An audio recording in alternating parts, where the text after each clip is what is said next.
ដីដឹងទេរថ្ងៃខ្ញុំនឹកស្រីស្ទើរឈួតហើយទីស្ងាត់ម្នាក់ឯង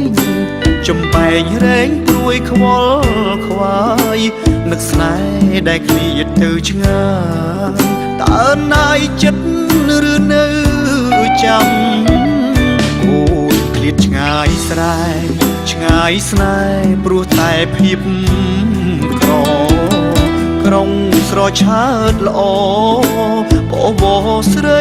ភ្លេចមនដាំអូនថាត្រឡប់យ៉ាងយូរមួយឬពីរឆ្នាំឲ្យបងខ្លោចផ្សារកម្មព្រោះទ្រាំចាំមកវិលវិញមិនក្របីអើយជួយដងហើយហាត់ស្រីផងប្រាប់ទៅនួនល្អងថាចិត្តបងសែងទុកទោមនិញមេឃខ្យល់នឹងដីជួយដូរចិត្តស្រីសំឡាញ់ឲ្យណៃទឹកដីភ្នំពេញស្រុកស្រែមិនចាញ់ក្រុងទេជីវ៉ាមកក្របីនឹកស្រីធ្លាប់ជិះលើខ្នងធ្លាប់ច្រៀងឆ្លើយឆ្លងសាសងពីសាសនា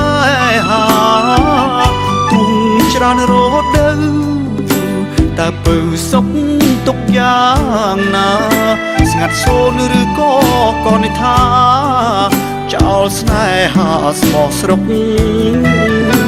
ស្រែ